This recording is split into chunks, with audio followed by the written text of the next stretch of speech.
হয়তো আলোচনায় আসবে না, যেটা পুণ্যের কাজ করেছে অর্থমন্ত্রী আজকে, সেটা হলো 56 টাকায় 3 বেলা খাবার দেওয়া হতো হসপিটালে। আমি পিজিতে ভিজিটে গেছিলাম, পিজির ডাক্তাররাই আমাকে বলছে দুপুরেও কুমড়ো, সন্ধ্যাবেলাও কুমড়ো। আমি জানতে চাইলাম কেন? গর্ব করে বলতেন আগের মুখ্যমন্ত্রী, এটা দেখি সোনার হসপিটাল।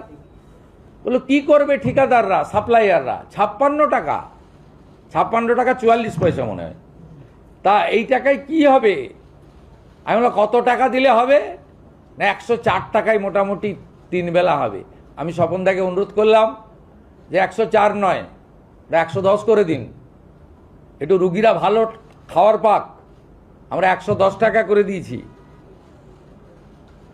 হসপিটালে কোনো নেতা, মন্ত্রী, এমএলএ, কোনো শিল্পপতি, কোনো কোটিপতি লোকের, কোনো মিডিয়া চ্যানেলের এডিটার, ডেপুটি এডিটারের বাড়ির লোকেরা যায় না, তারা প্রাইভেটে যায়। অত্যন্ত গরিব মানুষগুলোকে ওইখানে যেতে হয়। আজকে 110 টাকা করে ডায়েট করে দেওয়া হয়।